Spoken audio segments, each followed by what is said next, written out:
요즘 카페에 가보면 흔히 볼 수 있는 광경이 노트북을 펴놓고 공부를 하고 있는 모습입니다.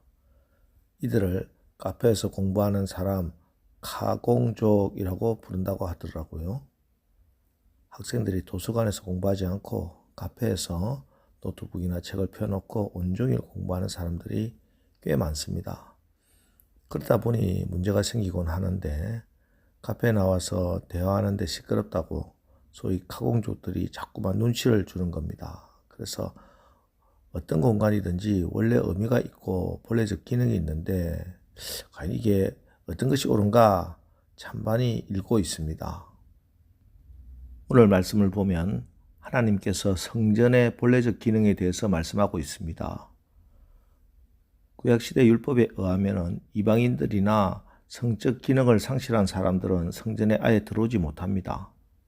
하지만 오늘 말씀에서 하나님께서 이사야 선지자를 통해서 말씀하시기를 이방인이라도 성적 기능을 상실한 사람이라도 아무 문제 없이 하나님의 성전에 들어오라 이렇게 초대하고 있습니다.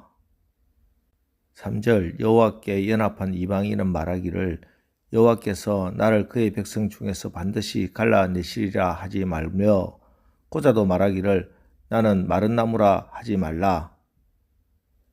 율법에 의해서 하나님을 사랑하지만 성전에 들어오지 못하는 사람들, 하나님께 연합한 그리고 하나님을 지극히 사랑하는 이방인들, 그리고 고자라 하더라도 하나님의 성전의 일원이 될 수 있다 말씀하십니다. 그러면서 성전의 본래 기능이 무엇인가 그것을 오늘 말씀해 주십니다.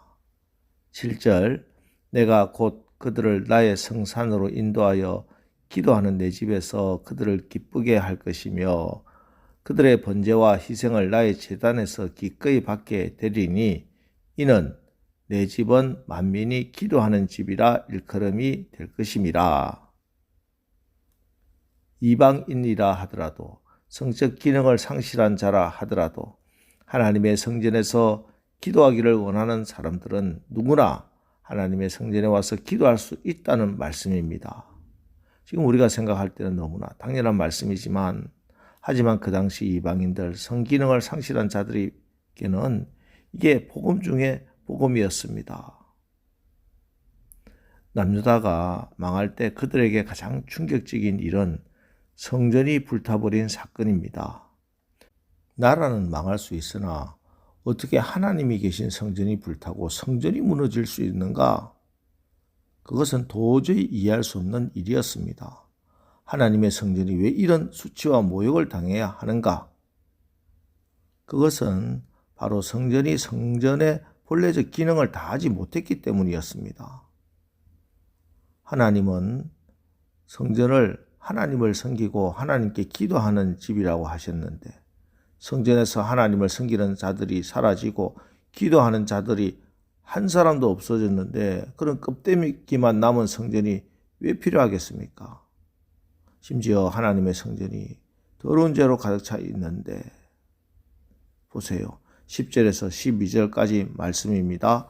이스라엘의 파수꾼들은 맹인이요 다 무지하며 벙어리 개들이라 찾지 못하며 다 꿈꾸는 자들이요 누워있는 자들이요 잠자기를 좋아하는 자들이니 이 개들은 탐욕이 심하여 족한 줄을 알지 못하는 자들이요 그들은 몰지각한 목자들이라 다 제 길로 돌아가며 사람마다 자기 이익만 추구하며 오라 내가 포도주를 가져오리라 우리가 독주를 잔뜩 마시자 내일도 오늘같이 크게 넘치리라 하느니라. 성전 안에서 영적인 지도자들이 더욱 말씀을 사모하고 더욱더 기도해야 할 목자의 사명을 감당할 지도자들이 자기 이익에 눈이 멀어서 영적 맹인이 되고 포도주와 독주를 먹고 마시며 육신의 정욕에 빠져 있으니 이런 성전을 하나님이 더 이상 어떻게 보고 계실 수가 있겠습니까? 그래서 하나님이 바벨론을 통해 성전 같지 않은 성전을 다 무너뜨려 버린 것입니다. 그런데 이런 성전의 타락이 우리 예수님 시절에까지 여전히 이어져 오고 있었습니다. 십자가를 지기 위해 종려주일날 예루살렘 성에 입성하신 우리 주님이 고난주간 월요일에 성전에 들어가셔서 모든 것을 둘러보셨습니다. 당시 성전 안에는 명절 때 희생의 제물로 쓸 짐승과 향유, 그 밖에 필요한 물품을 매매했고 성전 안에서만 쓰는 유대 화폐를 교환해 주곤 했습니다.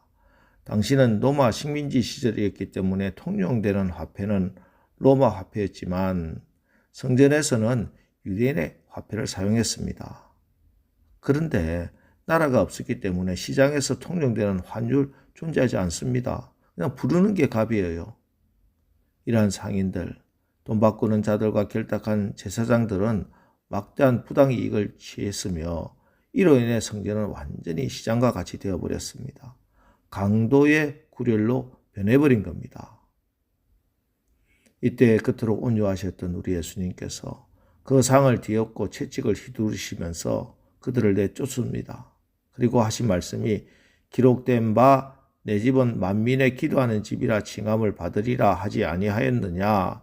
너희는 강도의 구례를 만들었도다 하고 말씀한 겁니다. 여기서 이 기록된 바가 바로 오늘 이사야서 56장에 기록된 이 말씀을 뜻합니다. 예수님께서 참 제사장의 자격으로 더러워진 성전을 깨끗하게 하신 겁니다. 오늘날 우리 시대의 아픔, 우리 민족과 국가의 어려움은 여러 가지로 진단할 수 있습니다. 그러나 영적인 백성인 우리의 진단은 한 가지뿐입니다. 우리 시대의 아픔은 기도하는 성전이 강도의 구렬로 변했기 때문이 아닐까요?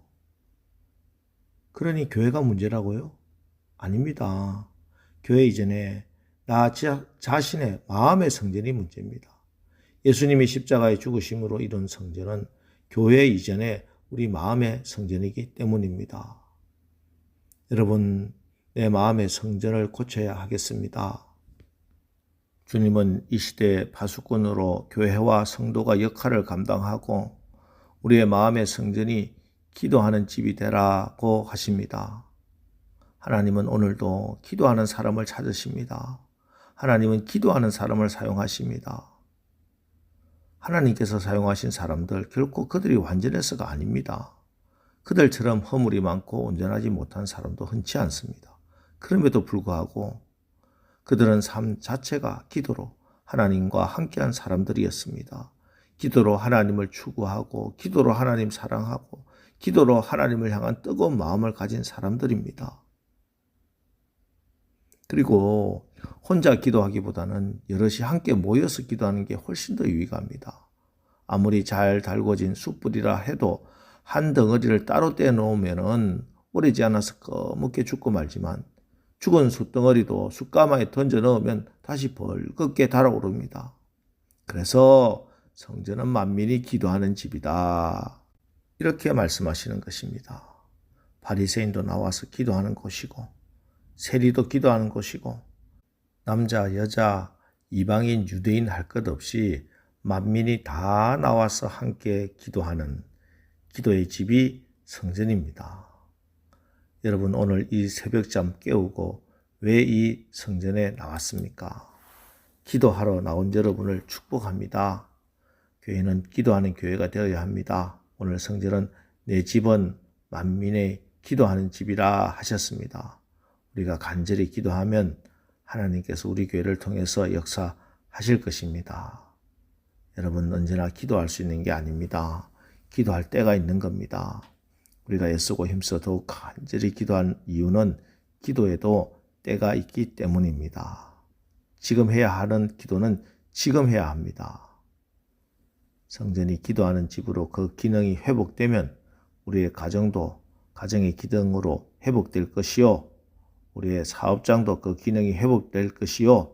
여러분의 몸도 하나님이 창조하신 창조의 질서대로 그 기능을 회복하게 될 것입니다. 자, 오늘 기도 가운데 이런 회복의 은혜가 임하게 되기를 주님의 이름으로 축원합니다. 기도하겠습니다. 성전이 만민이 기도하는 집이라고 이방인도 고자도 다 들어와서 기도하라고 말씀하시는 주님, 오늘 이 새벽 우리 하나님께 우리가 기도하려고 나왔습니다. 먼저 우리 마음의 성전이 이 시대의 파수꾼으로 기도하는 집으로 세워지게 하옵소서.